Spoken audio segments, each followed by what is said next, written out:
សម្រាប់វិធីការពារនៃបញ្ហាគៀបសរសៃឆ្អឹងកងខ្នង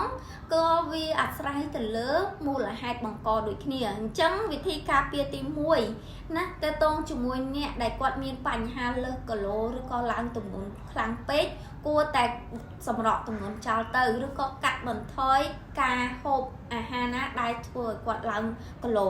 ដើម្បីជួយសម្រួលឬក៏ការពារកុំឲ្យគាត់នឹងមានបញ្ហាគៀបសរសៃឆ្អឹងខ្នងឬក៏សឹករីករាលជាមួយនឹងទ្រនាប់ឆ្អឹងខ្នងរបស់គាត់នឹងណាសម្រាប់ទី2អ្នកដែលគាត់លើកធ្ងន់ណាអ្នកដែលគាត់ចូលចិត្តរុញទាញខ្លាំងនេះប្រើកម្លាំងចង្កេះប្រើកម្លាំងខ្លួនខ្លាំងគួរតែកាត់បន្ថយដូចគ្នាអូខេសម្រាប់ទី3គឺសម្រាប់បងប្អូនពុកម៉ែបងប្អូនជាពិសេសអំពូដែលគាត់ជក់បារី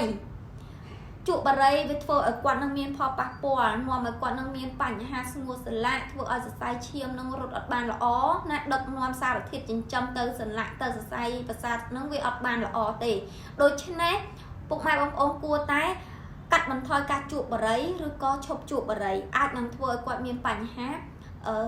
លៀនឌីឬក៏ស្ងួតទឹកសន្លាក់របស់គាត់នឹងឯងណាសម្រាប់ទី4អ្នកដែលគាត់អង្គុយយូរពេកអ្នកដែលគាត់អង្គុយយូរហ្នឹងជាពិសេសនៅ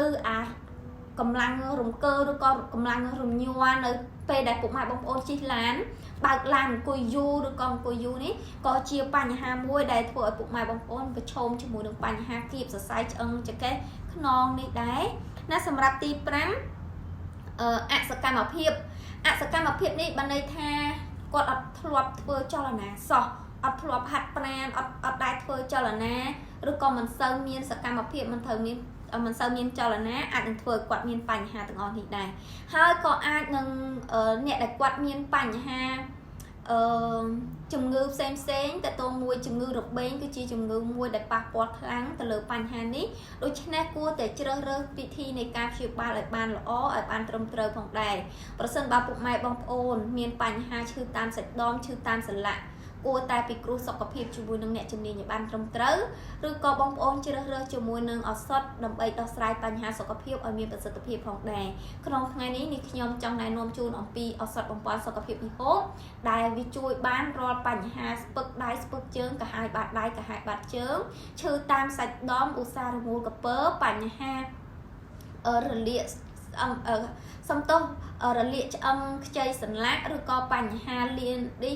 បញ្ហាគៀបសរសៃវាជួយកាត់បន្ថយការឈឺចាប់ទៅកាន់ពុកម៉ែបងប្អូនបង្កើនទឹកសន្លាក់កុំឲ្យបងប្អូនមានបញ្ហារិចរិលរាល់ឆ្អឹងខ្ចីផងដែរចាសសូមអរគុណ